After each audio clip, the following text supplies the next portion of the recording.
Thursday, June 22nd, and our latest OTA over-the-air update bringing numbers changes to Marvel Snap cards is upon us. Let's go ahead and dive on into not only the details, but read through the justifications that Second Dinner has provided for making these changes, as well as providing my own thoughts on what it could mean for the metagame and the decks that we all are playing. Hope everyone has been enjoying Conquest Mode. We've got quite a suite of balance updates for you this week before the first Infinite Conquest starts next week. 1 nerf affecting a wide range of decks and 3 buffs. Let's get right to it. Dr. Doom. We are now making 4 power Doom bots at every location. RIP Cerebro 5. Your time as a B tier deck was but a brief glimmer in the sun. Dr. Doom's our most played 6-cost card by a large margin and for good reason. Let's see if their good reason agrees with mine. I'm not sure if it will.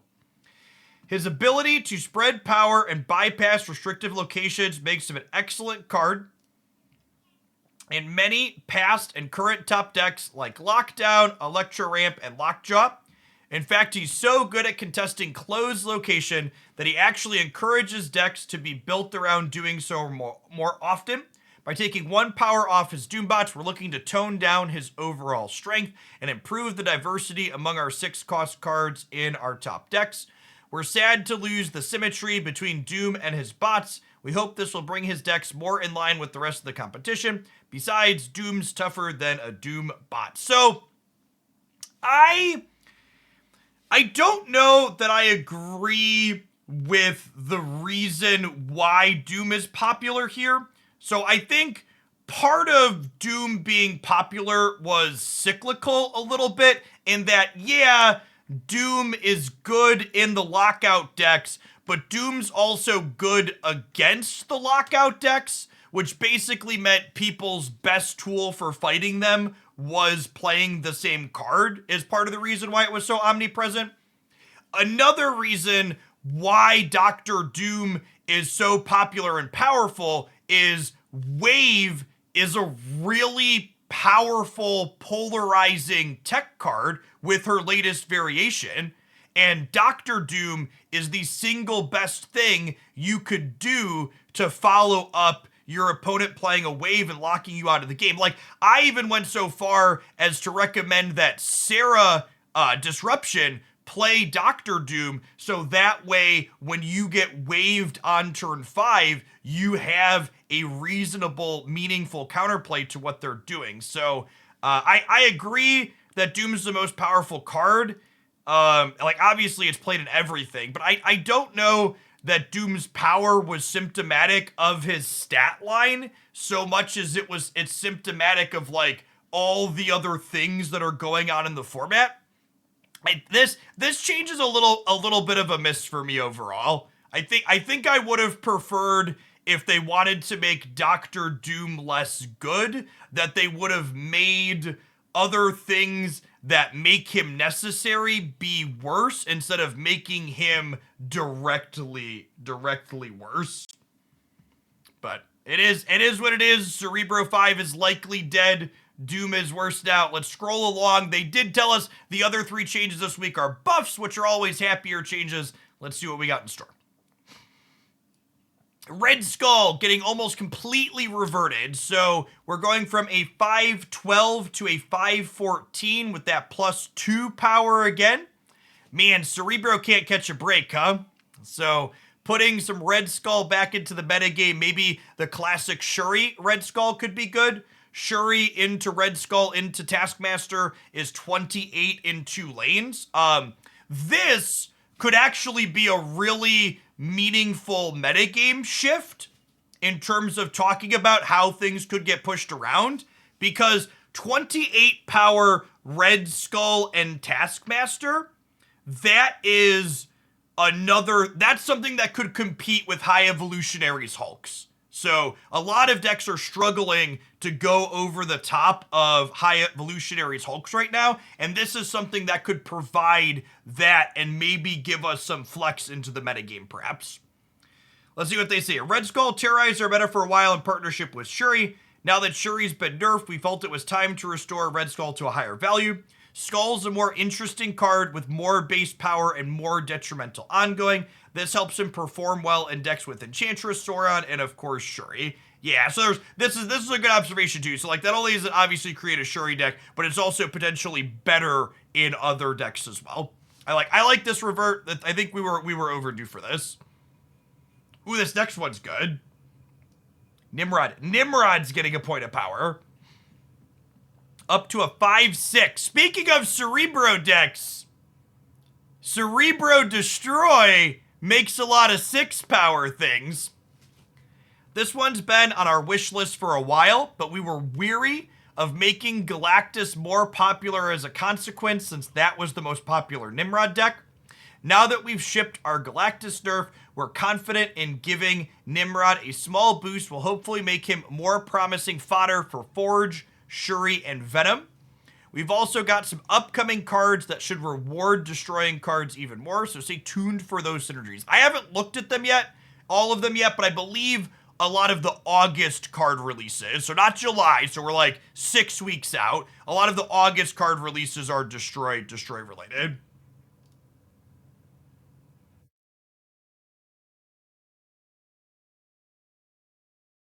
Nick Fury! Okay, this is... I wasn't sure. I was like, okay, maybe we'll brew Nimrod this afternoon. This is where we're gonna start today. Nick Fury, from a 5/7 down to a 4/5. Nick Fury has never quite found a time to shine. That's the truth, chat. Whenever people would tell me all the season pass cards are busted, I would just calmly remind people that Nick Fury was a season pass card, and he's always been shit. By bumping him down to 4 cost, effects like Titan and Quinjet give players the opportunity to play 2 of his reinforcements on turn 5 and 6. Plus, it gives Agent Coulson the ability to give Nick a call when he's in a jam and could use some avenging. We're excited to see how you assemble Nick Fury with more stats. Yeah, I mean, just like Quinjet Nick Fury alone, that sounds solid, right? You get to like play a 6 on 5 and a 6 on 6. There's a lot of good 6s for him to generate. Yes, we have another small change here. This is funny. This is one that we have a little bonus location change, but they also just added the pig change. So the pig is now a 0/0. Spider-Ham's token wasn't meant to consider its own base cost of 4, and that has led to some interactions like locations of Asteroid M and things like Zabu that aren't intuitive. We're adjusting it to be a 0 cost card to avoid those interactions. Oh, you want to avoid unintuitive interactions, do you, gamers? Well, what if I lockjaw my ham and then I use Jane Foster to redraw my lockjaw pigged back out of my deck? Checkmate, second dinner designers. Maybe this thing should have like a base cost of like -1 or like 7 or something. Kradoa. Okay, so they're taking another location out. Kradoa was the location that it took over and played your cards on turn 5 for you. It was like a mini ego, and they had actually bumped Krakoa up to a super rare, like the same category as like Ego and World Ship. But I like that they're just gonna take it out and redesign it. That location didn't feel like it should be the same rarity as Ego and World Ship. Jane doesn't find pigs. Oh no. Maybe. We'll see. We'll see. Don't you tell me how to find my pigs. Thanks for stopping by. Please note that we will not have our regular bi-weekly OTA update on July 6th in observance of our studio's... Oh no. Oh no. Oh.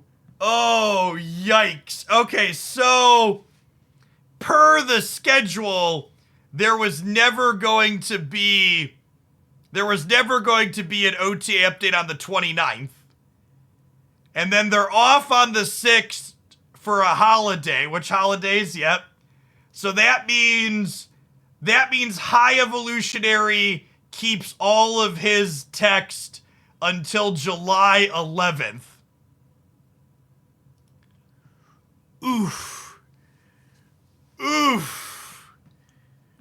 season start? Does the season, wait.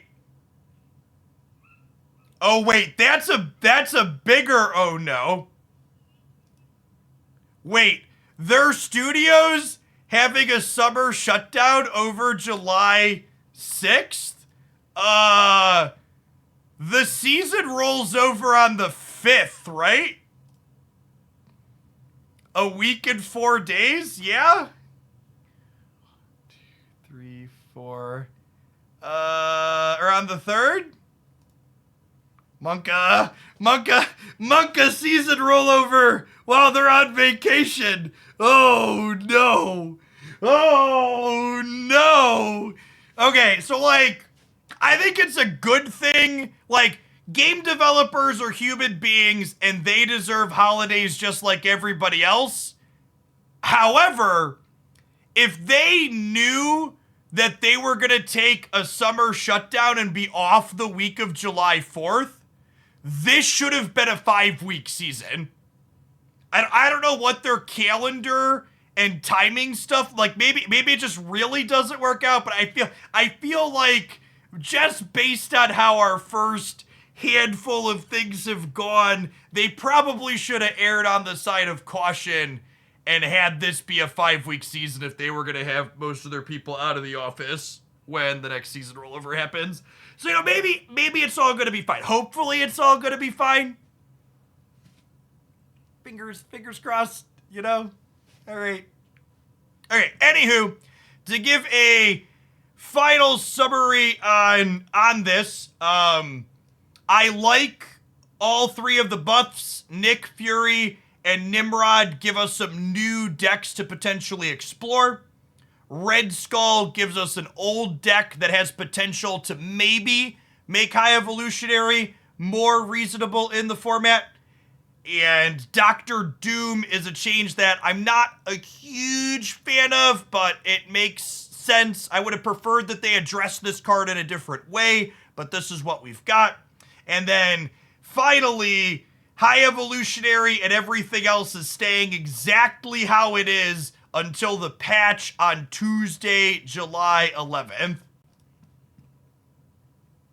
The summer of High Evolutionary continues. All right, chat, thanks for everybody hanging out through my live review of these here. If you're watching this on YouTube in the future, snap that like button and drop by my live stream sometime. Twitch.tv/Jeff Hoagland, Monday through Friday, 9 a.m. Central till about 3, 4, 5 p.m. Central. We're playing Marvel Snap, reacting to Marvel Snap, all sorts of great stuff like this. Let's brew some Nick Fury, huh?